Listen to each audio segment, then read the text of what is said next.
The accurate transmission of biblical manuscripts. The Bible claims to be a revelation from the one and only true God, who speaks and acts in human history. It claims to be true, reliable, and enduring. It was written in 3 languages over a period of 1,500 years. The Old Testament was completed about 400 BC, and the New Testament was substantially complete by about 100 AD. Since then, it has become the most translated and widely circulated book ever. But how do we know if a book written in different languages several thousand years ago, which has been translated and copied so many times, is still accurate? To answer this question, scholars look at various kinds of evidence, including the number of manuscripts still available today, and the time interval between the original manuscript and the existing copies. Before the discovery of the Dead Sea Scrolls in 1947, critical scholars had a very low estimate of the Bible's accuracy. This was because the oldest complete Hebrew manuscript dated to about 900 AD. This is referred to as the Masoretic text because it was preserved and transmitted by a group called the Masoretes. Since the original Hebrew Old Testament was completed about 400 BC, there was a time gap of about 1,300 years between the original manuscript and our earliest copy. Some scholars wondered if a document that had been copied for 1,300 years could be trusted to be accurate. With the discovery of the Dead Sea Scrolls, which contained manuscripts or fragments of every Old Testament book except Esther, their ideas about the accuracy of biblical manuscripts began to change. One of the manuscripts discovered was the complete Hebrew text of Isaiah, which dated to around 125 BC. This manuscript was more than 1,000 years older than any previously possessed, reducing the gap between it and the original manuscript to less than 300 years. Since the discovery of the Dead Sea Scrolls, we now have a number of Old Testament manuscripts dating to before the time of Christ. The presence of a text among the Dead Sea Scrolls, which is identical with the Masoretic text written over 1,000 years later, gives testimony to the unbelievable achievement of some scribes in faithfully preserving the text. Scholars have compared both of the Isaiah manuscripts and found an amazing exactness. The manuscripts proved to be word-for-word identical more than 95% of the time. Here's just one example.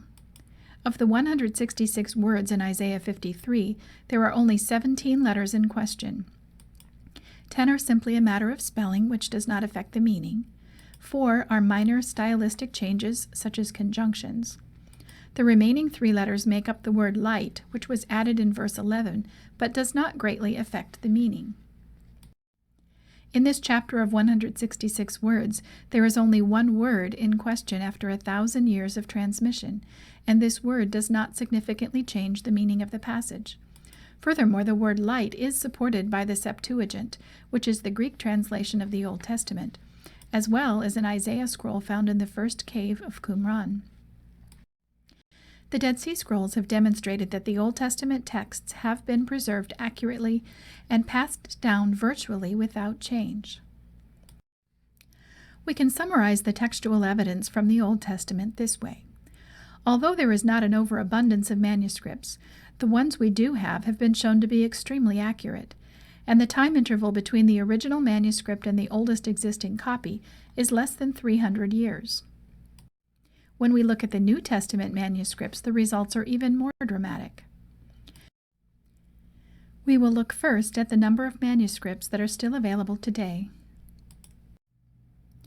There are more than 5,000 Greek manuscripts of part or all of the New Testament text, some 2,000 ancient Greek lectionaries, which are New Testament readings arranged in order of liturgical usage, about 8,000 Latin manuscripts, more than 1,000 manuscripts in other ancient versions, such as Syriac and Coptic, and thousands of quotations, virtually the whole New Testament, in citations by the various early church fathers. There are more manuscripts of the New Testament than of any other ancient document. The runner-up doesn't even come close.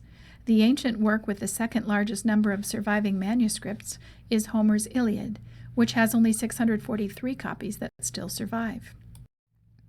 Even fewer copies of other important ancient historical works exist, and yet no one questions their accuracy.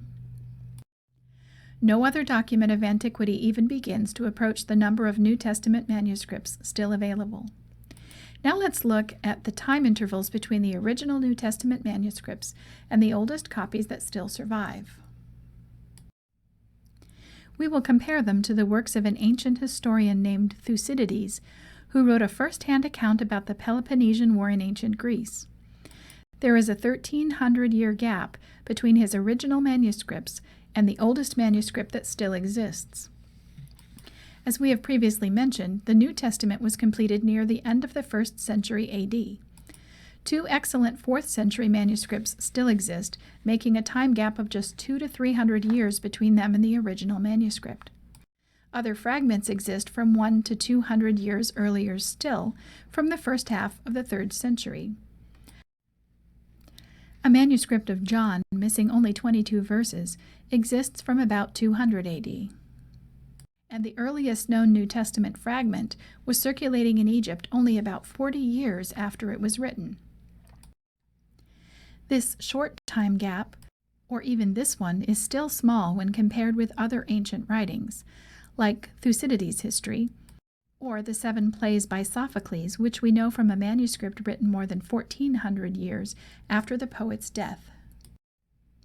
Biblical scholar F. Bruce suggests that no classical scholar would listen to an argument that these ancient works are in doubt because the earliest manuscripts of their works which are of any use to us are over 1,300 years later than the originals.